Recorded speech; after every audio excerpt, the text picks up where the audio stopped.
Ang negosyong pag-aalaga ng baboy ay di biro. Seryosong trabaho ito. Pero kung ikaw ay handang magsumikap at magtiyaga, magandang kabuhayan ang dulot ng mabuyan. Sa buong Pilipinas, sa lahat ng lalawigan, maraming taong umasensong buhay sa negosyo ng babuyan. Kaagapay sa tagumpay ang Pigrolac at Univet. Malaki na itutulong ng Pigrolac Hog Feeds at Univet Products pagpapalaki ng negosyo. Ikaw pa rin, Bambi. Kumusta ng babuyan mo? Pumunta kayo sa Pagsangan. Sikat ako doon. Aba, artista ka na ba pa rin, Bambi? Hindi artista, model. Model ng big time na babuyan. Walang tatalo sa babuyan ko doon sa Pagsangan. Biro mo, dati akong bodyguard.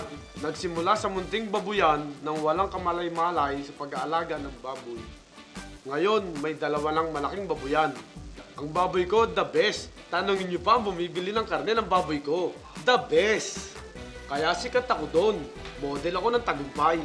Salamat sa akin babuyan. Napagtapos ko ng HRM ang aking panganay na anak. Yung aking tatlong anak, malapit na magtapos ng IT at HRM at Criminology. Yung ibang nag-aalaga ng baboy sa aming bayan, sa akin humihingi ng advice. Kasi bilib na bilib sila sa ganda ng mga baboy ko.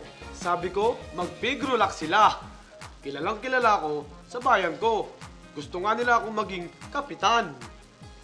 Baboy Kampiyon Tip.